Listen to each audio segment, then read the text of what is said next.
Boston Market introduces Hearth Honey Hams for the series against the New York Yankees took place on Wednesday, October the 1st, in historic Yankee Stadium. The Indians didn't waste any time clobbering the Yankee starter, David Cone. Sandy Alomar's 3-run homer sparked a 5-0 lead in the first inning. The defending world champions chipped away at the lead. Then in the 6th, they erupted. Tim Raines blasted a 2-run bomb to tie the game at 6. We knew we were up against a great ball club, and hey, they battled back, and they were able to overcome our lead. The tie was broken a batter later. Derek Jeter yanked an Eric Punk pitch for a 7-6 Yankee lead. Stuff that just happens. It's happened more than I'd like to, so. Paul O'Neill made it back-to-back-to-back home runs as the Yankees flexed their muscles and took Game 1 8-6.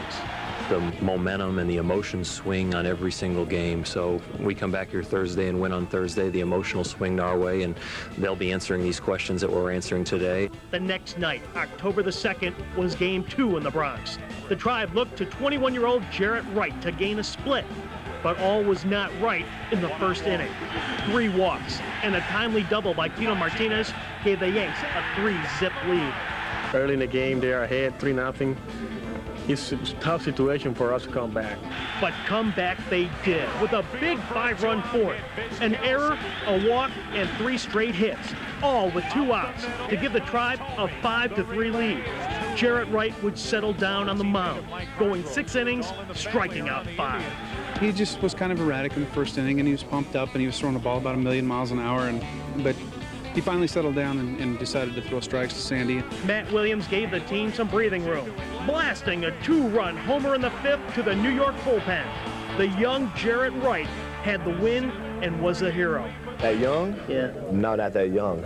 Jared did a great job. I'm really happy for him. I mean, to come in as a rookie, 21 years old, you're in Yankee Stadium with the fans screaming. I mean, he handled it like a true professional. The Tribe had their split on a 7-5 final. We're going to our home park, and we feel good about that. Got Charlie going on Saturday, so we'll see what we can do. Game 3 resumed at Jacobs Field on October the 4th, but Charlie Nagy and Chad O'Jay fell victim to the Yankees. Paul O'Neill's grand slam gave the Yanks a 2-1 advantage on a 6-1 victory. Game 4 on October the 5th was do or die for the Tribe at home. The Yankees jumped on Orel Hershiser in the first inning for a pair of runs, but David Justice would cut that lead in half with 1 swing. A no-doubter for a souvenir. It's a 2-1 game. It looked bad with 2 outs in the 8th. When Sandy Alomar connected, he put a charge into a team and into its city. A game-tying home run off Yankees' best Mariano Rivera to tie the game at 2. Forget about the All-Star game. That was an exhibition game. This is the most important home run I ever hit so far. And after Sandy hit it, I think the hands got involved too. That was one of the loudest stadiums I've ever heard. It was unbelievable. Momentum carried over to the 9th. Marquis Grissom led off with a single. Bip Roberts sacrificed in the 2nd. Then Omar Vizquel smoked one off the glove of Ramiro Mendoza that found the hole at shortstop. Grissom motors to the plate, and the Tribe wins it 3-2 to even the series at 2 apiece. It's a memory now, but it's awesome. We've been in postseason for the last 3 years, and we've been short to win the World Series. And at least this game is going to give us an opportunity for tomorrow, and there's always hope. October the 6th, Game 5 at Jacobs Field. A city asked for a kid to deliver again. But this kid was a kid from New York. Manny Ramirez broke out of a slump with a 2-run double over the head of Bernie Williams. 3-0 Indians in the 3rd. In the 4th, Alomar doubled. Tomey sacked him the 3rd. Then Tony Fernandez drilled a fly to right. Alomar tagged from 3rd. O'Neill's throw was on the money, but Sandy beat the tag. 4-0 Tribe. In the 6th, Wade Boggs was clutch for the Yankees. A pinch hit single that would close the score to 4-3. In the 7th, Paul O'Neill hit a shot that Jim Tomey stabbed on the dive, and from his stomach, he threw out Derek Jeter at second base. Mike Jackson, Paul Osemacher, and Jose Mesa closed it out. The Tribe eliminates the defending world champions on a 4-3 victory, and they're off to the American League Championship. The celebration was a short one, however. The Indians had to catch a flight to Baltimore. Up next, a look at the first 3 games of the American League Championship Series as Tribe Magic Moments of Video Scrapbook continues. The Tribe Magic Moments is brought to you in part by the Growth Association's Council of Smaller Enterprises.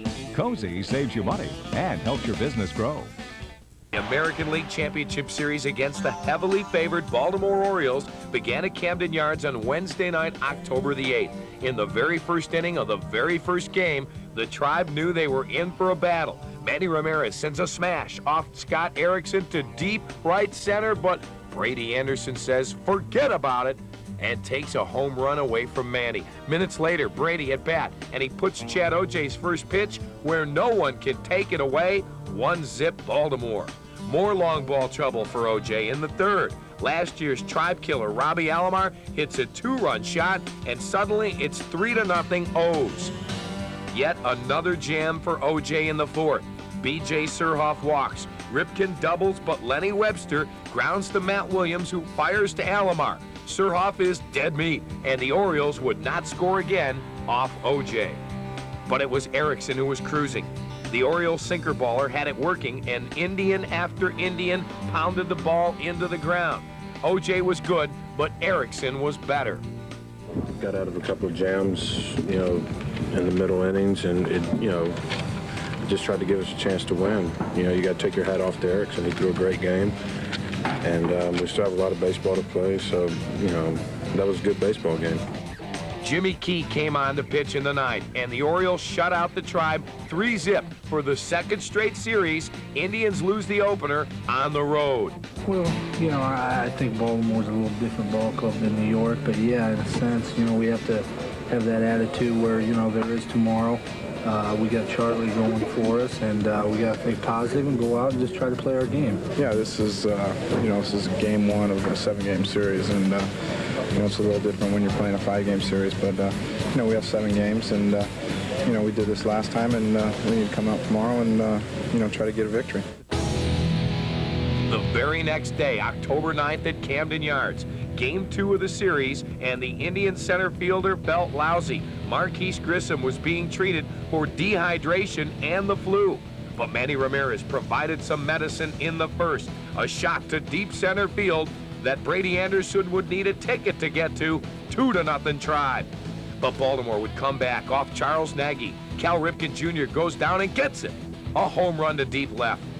The Birds continued to battle Nagy and wiped out the Tribe lead to take a 4-2 advantage into the 8th.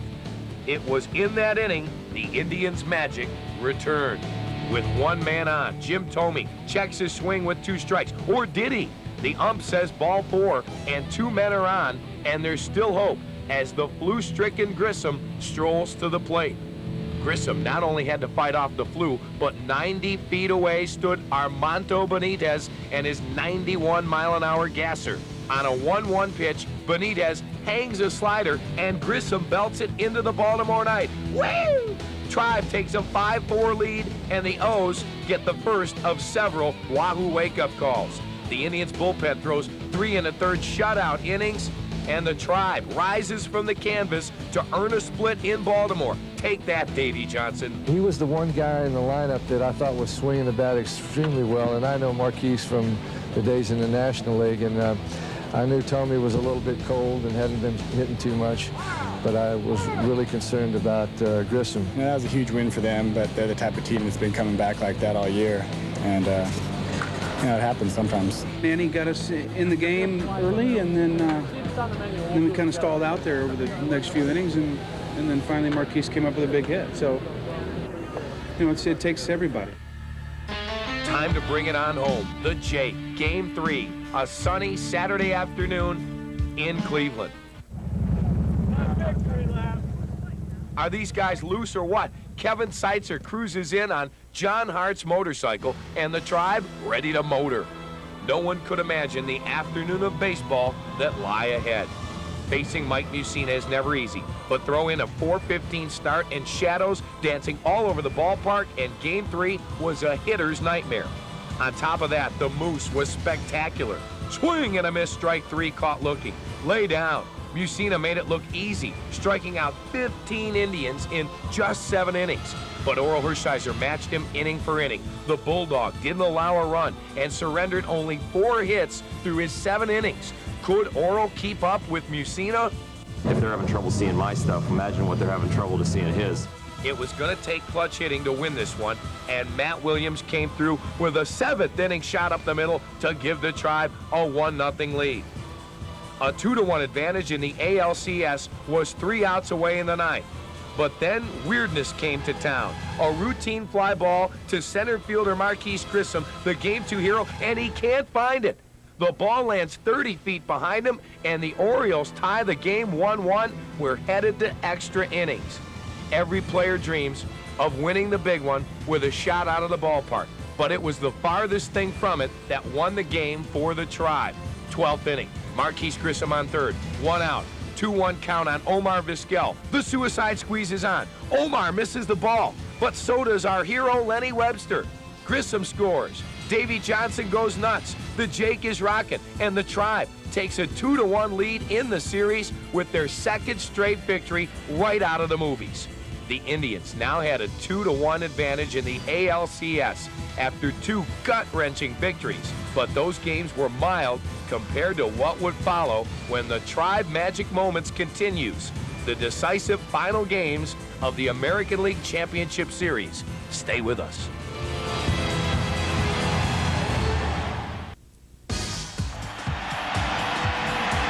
Welcome back to Tribe Magic Moments, a video scrapbook. This is Dan Coughlin. Game 4 of the American League Championship Series took place Sunday night, October 12th at Jacobs Field. It was a typical Indians playoff game. Historic. I think you're looking at a series that will be remembered for a long time. This was the game that Sandy Alomar won 3 different times. His home run in the 2nd inning off Baltimore starter Scott Erickson gave the Tribe a 2-1 lead. But Jarrett Wright let the lead slip away when he surrendered 3 home runs an inning later, and the Tribe trailed 5-2. Gave up a couple home runs, but you know, we came out on top. That shows you something about these guys. Some things even that defy explanation. Manny Ramirez led off the 5th inning with a home run. Hits by Jim Thome and David Justice, and Sandy Alomar's RBI single tied the game at 5-5. Brian Giles walked to load the bases and set the stage for one of the weirdest plays of the series. A wild pitch bounces only 10 feet away from Baltimore catcher Lenny Webster. 2 pitches before that, Nunu had said to me, be alive for a ball in the dirt. Nunu is Indians' third base coach, Jeff Newman. I just took a chance. I mean, as soon as it hit the dirt and I saw it hit a shin guard, I just took off. I mean, I'm sure everybody was shocked. And then I just slid it home real hard. Next thing I know, here comes Sandy. The real shocker was Alomar. He thundered all the way from second base, and he slid into the pile at home. The Indians regained the lead 7-5. This is what it's all about, giving the fans a show, and they are getting their money's worth.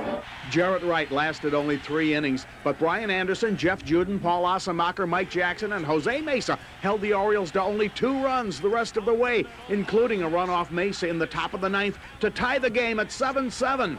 With 45,081 fans roaring on an unusually warm autumn night, the Indians came back one more time. Ramirez opened the 9th with a walk, and when pinch hitter Kevin Seitzer sacrificed him to second, a sickly feeling came over Baltimore manager Davy Johnson. Justice flied to center for the 2nd out, but Armando Benitez relieved to face the right-handers, and his October nightmare continued. He walked Matt Williams to prolong the inning and bring Alomar to the plate. The count went to 2 balls and 1 strike when Alomar ripped a smash to left. It bounced against the left field wall. Ramirez raced home with the winning run. 8-7 Cleveland. The Indians lead the series 3-1.